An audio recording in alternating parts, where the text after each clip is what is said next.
Hi, welcome in this video. My name is Sven. In this video I will read an essay that I have written. You can find the written version on my website.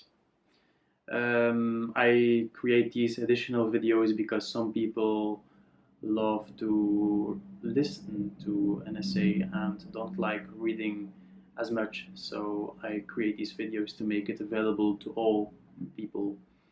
So I want to clarify before beginning, before diving in, that what I write, what I formulate, are my own opinions, are my own views, my own perspectives, my own ideas, my own experiences. So I think nothing should be taken as an absolute.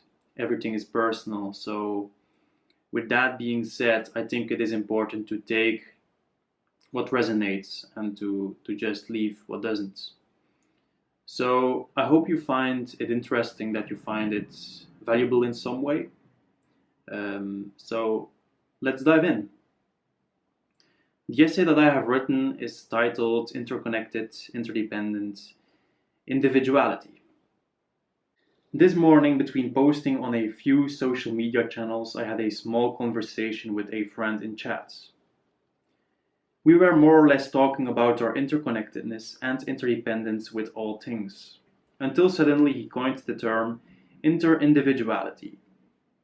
Because we are clearly all interconnected but at the same time individuals, I found the term quite striking. Yet, I couldn't get rid of the sense as though something still was missing. A few minutes after considering what might be missing, I figured it out. It was dependence. Because we are all individuals who are interconnected with each other's, we also are dependent on each other's. And thus the term interconnected, interdependent individuality came into being.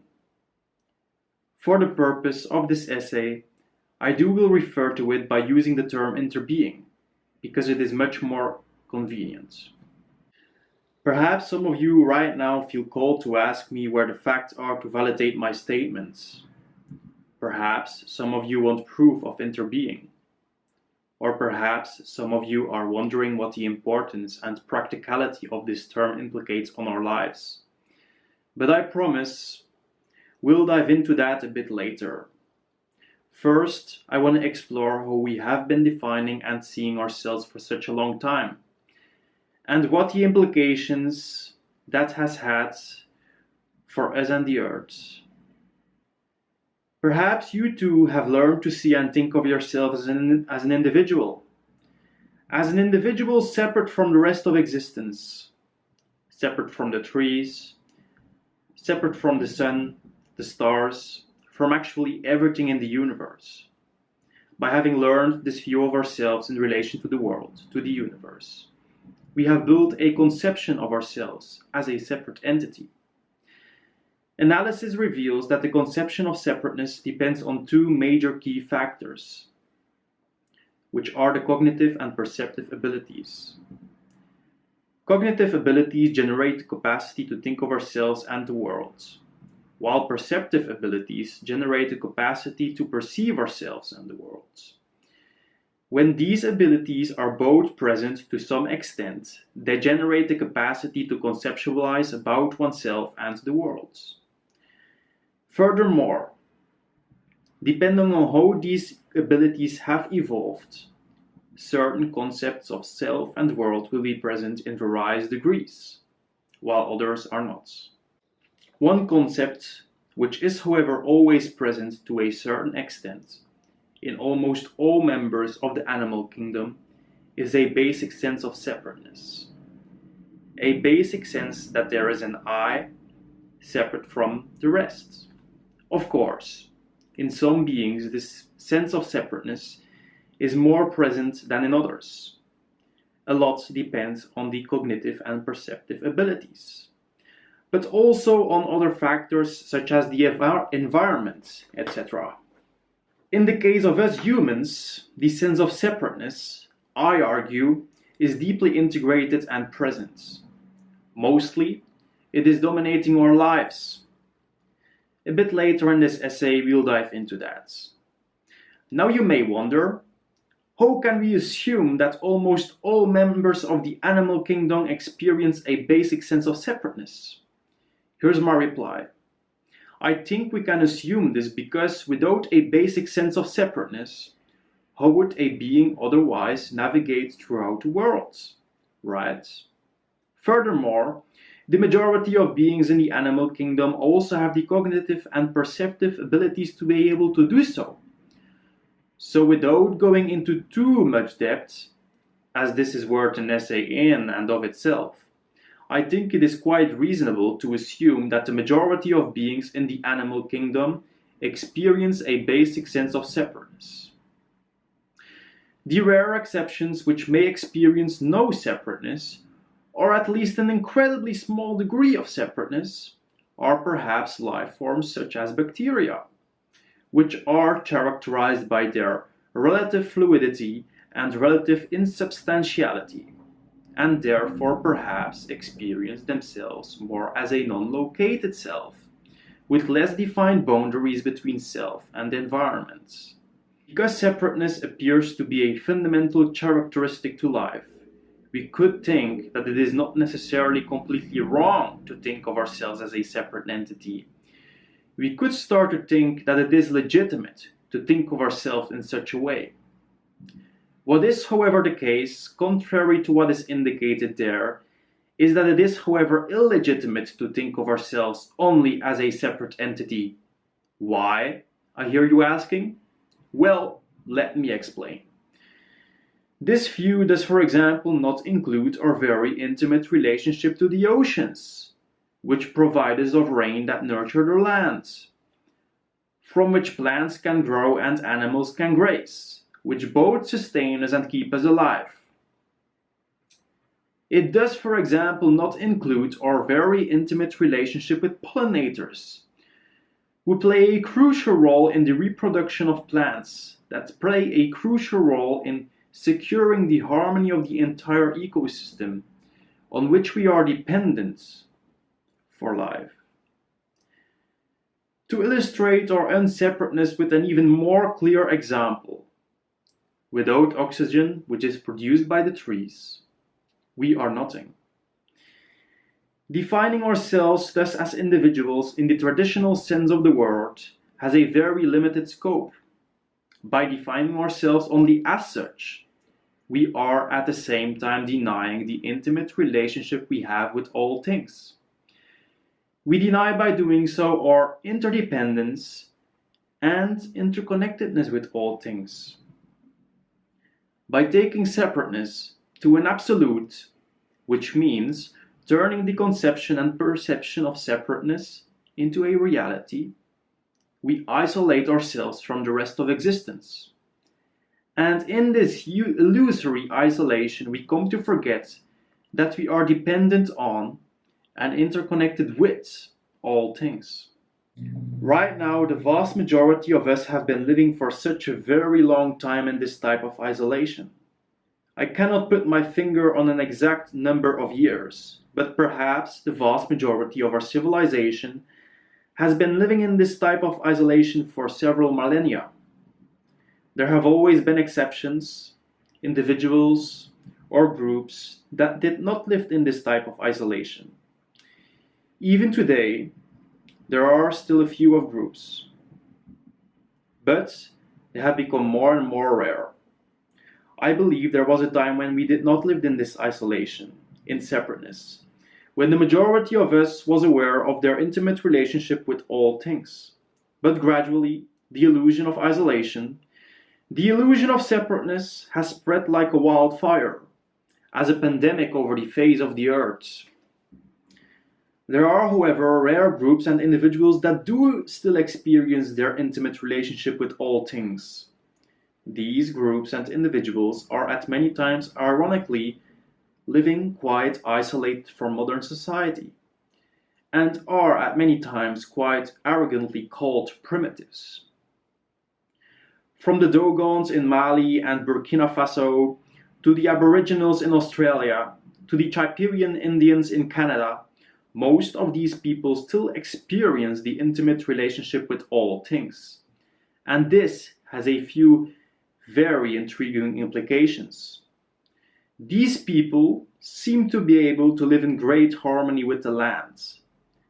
They live in a much more respectful relationship with it. They, for example, have the tendency to give equally as they take. They, for example, understand the importance of rich biodiversity and complexity in the ecosystem, and respect and cherish it also. These people do not have the tendency to impose their own will blindly on nature. Instead, they have the tendency to first listen and try to understand. And once they understand, they act with good knowledge and are able to be quite harmless in their actions. In comparison with the majority of our civilization, these people seem to live in a very different dimension. A dimension which is different in many positive ways, but which arises, I believe, from a fundamental difference in how we conceive ourselves and the world. But here we are, most of us living in the illusion of separateness. Most of us have forgotten that our lives as individuals are deeply inherently characterized by interconnectedness and interdependence. The majority of us seem to have forgotten that our lives are dependent on and are connected to so many things. One of the reasons for our forgetfulness, I think, is that because of our ways of living, separateness seems so obvious. We are constantly affirmed by our ways of living that things just are this way. When we, for example, go to the supermarkets, products lay readily available to us. We buy them and consume them, but that's only as far as our connection to them goes. To us, they are only mere products. They are laying there for our consumption. We grab them and eat them, and that's it. That's where the story and connection ends. There's no grace in that. We seem to have forgotten the complex cooperation of various forces which grew them, sustained them, turned them into products, and brought them into our hands and bellies. We seem to have forgotten what a fragile and complex process this is. What a wonder it is that we are able to sustain ourselves because of them. Of course, it is not realistic to remember our interconnectedness and interdependence with all things each time when we consume a product. But from my experience and by observing the world around me, I do have realized that living further in the illusion of separateness is not an option, because it is not sustainable anymore, not sustainable for the earth, and thus also not for us and all of the earth's inhabitants. So what's the problem about living in the illusion of separateness? What problems does this generate for ourselves and the world? These are important questions to ask ourselves.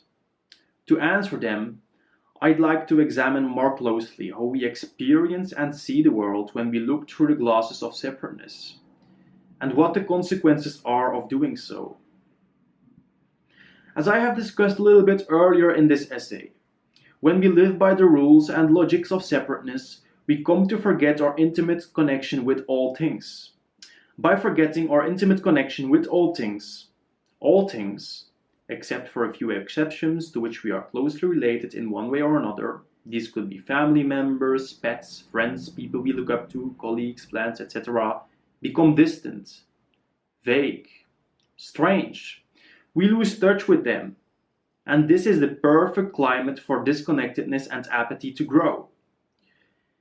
When our relationship to the environment grows more and more distant, we lose more and more touch with it, and disconnection and apathy grow also. Quite naturally, we start to see it more and more as a resource, as a means to an end, as a commodity, a utility. Gone then is its sacredness. Gradually, as we spend more and more time in disconnection and apathy, we become dictators of nature, of the environment, and oppress and exploit it under our totalitarian rule. Seas, forests, deserts, savannas, Arctics, and in recent years, also space, become commodified by us. We make markets from them. They become mere objects under our rule, and sooner or later can't fulfill their functions anymore within the ecosystem. Gradually, the ecosystem becomes threatened, and when we follow this process through, sooner or later we become threatened too. And this is exactly what we see happening today. I do, however, believe that it is not with a pure evilness that we rule. I believe there is at least as much innocence as there is evilness in our rulership. It is, however, a destructive innocence, an innocence induced by the illusion of separateness.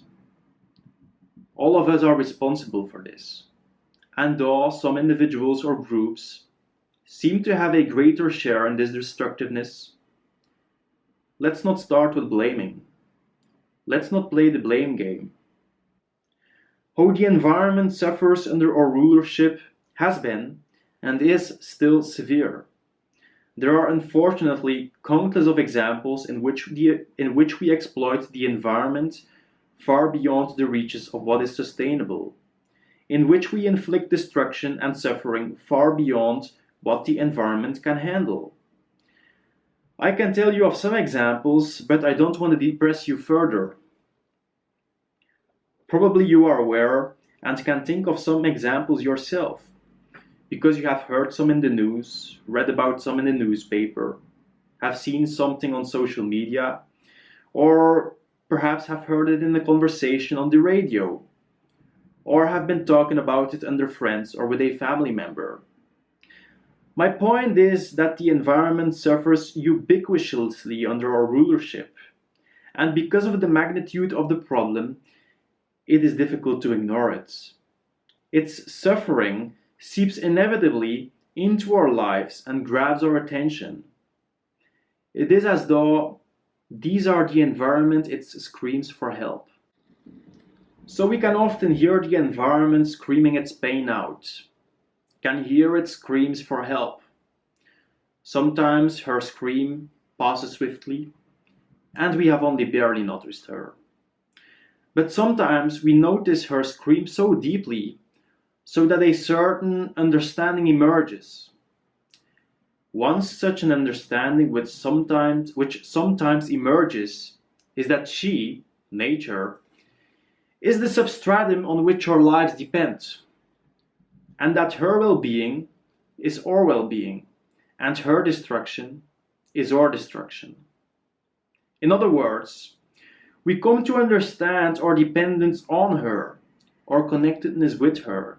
Oftentimes, such a small glimpse generates a desire to care, to give, to attend to her with love. In that moment, in which an understanding as such emerges, things which once made sense under the logics of separateness don't make sense anymore.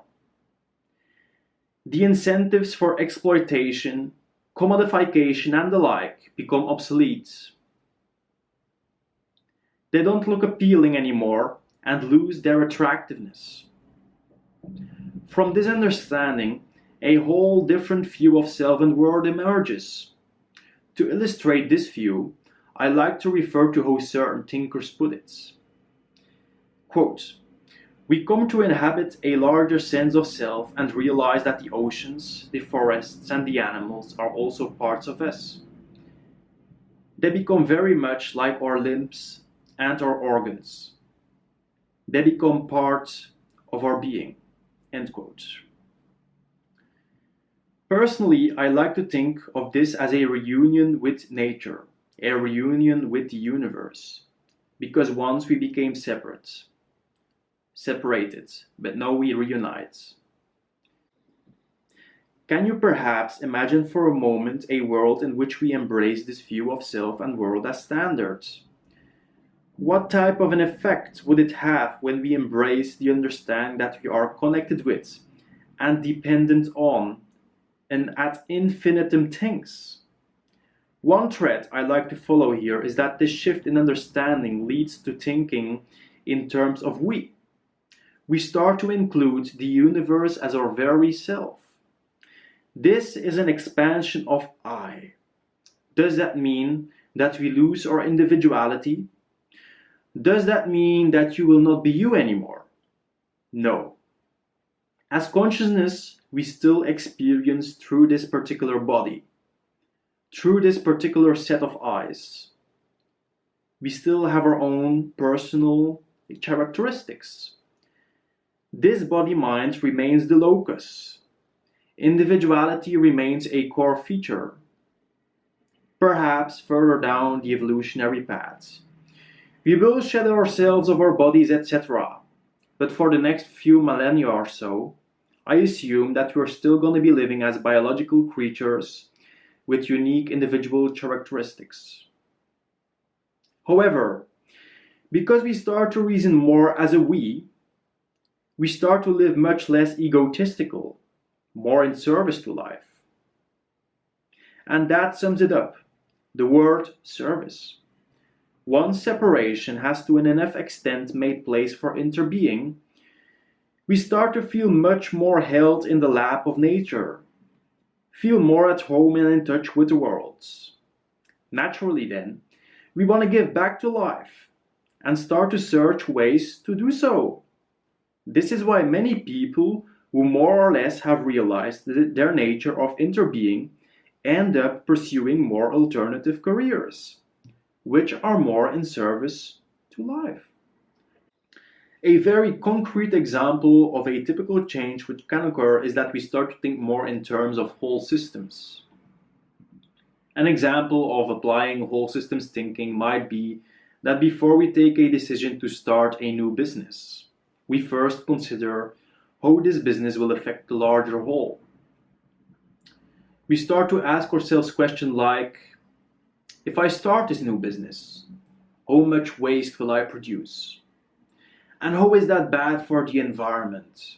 Are there perhaps ways to reduce my waste? Or to turn my waste into a resource? Another great example of whole systems thinking might be that when we start to make a plan to make a garden, we design our garden in such a way that the various elements which constitute the ecosystem don't become threats, and rather become supported within the very functions that they fulfill, so that a synergy within the ecosystem emerges and the whole ecosystem benefits. The understanding of interbeing is without a doubt the catalyst for a very different mode of thinking, decision-making, and living to emerge. Interestingly enough, once interbeing is realized, these new modes of thinking and doing are spontaneously emergent and self-organizing. They don't need to be forced, they are how the realization of interbeing expresses itself through us. They are the natural consequences of the dissolution, or lesser presence of separateness. Very much like how a computer operates differently on different software, we operate differently when we shift from separation into interbeing. Separation appears to be the root cause for many forms of suffering in today's world, if not all.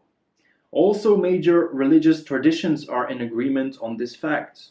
To illustrate this, I like to quote an excellent analysis from Charles Eisenstein in his book, The Ascent of Humanity. Quote, "It has been said in Judaic, Christian, Islamic context that separation from God, the fall, is the source of all suffering. Buddhism names attachment as the cause of all suffering, but careful examination reveals its teaching to be nearly identical to that of esoteric Western religion. Attachment to the impermanent, delusory ego self, and all those things that reinforce it, maintains a separation from the rest of the universe, from which we are actually not separate. Attachment is separation. As for the separation from God, what is God but that which transcends, or separate selves and interpenetrates all being. On the origin of suffering, Eastern and esoteric Western religion are in fundamental agreement. End quote. Thus, as separation is the root cause of our suffering, of the problems which exist in our world today, being deeply enough immersed in interbeing is the antidote to that suffering and to those problems. Because a deep enough immersion in interbeing resolves separation. So when we would take the medicine of interbeing, we would for once not be treating symptoms, but the underlying cause. For once we would be healers.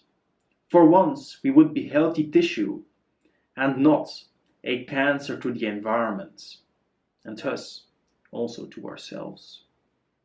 As I said earlier, for several millennia we have lived under the illusion of separateness. Now it may seem as though we will need as many years to return back to interbeing. But there's hope. Because returning back to interbeing doesn't necessarily have to take so long. Taking into account how long we have lived in separateness and what we needed to do to maintain that illusion, realizing the nature of interbeing takes next to nothing. Sometimes, all that is needed to break the illusion are a few repetitive reflections on our interdependence and interconnectedness, and a few persistent recognitions of how this plays out in our lives. But there are also other means which are helpful to break this illusion. I, for instance, once read an amazing book written by Thich Nhat Hanh with the title Old Paths, White Clothes, Walking in the Footsteps of the Buddha. Thich Nhat Hanh describes our interdependence and interconnectedness with the all very eloquently in that book, as only he can do. Furthermore, I also have to think of psychedelics, and then in particular about ayahuasca and psilocybin mushrooms. These sacred plants, which I like to call medicines, are known for breaking the illusion of separateness very effectively. I speak from experience. Whether we reflect on interbeing or whether we persistently recognize how it plays out in our lives, whether we nurture the seed of interbeing by reading books or by a psychedelic adventure, all these are ways by which we can come back in touch with something which is native to us. Interbeing is what is happening. It is self-existing and doesn't have to be created. It just needs to be recognized deeply enough.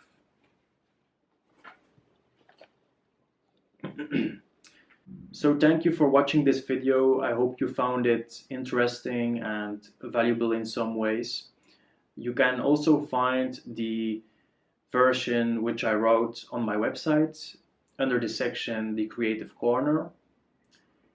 Future videos you will also be able to find back here on YouTube as on my website. And I thank you for watching and I wish you all the best.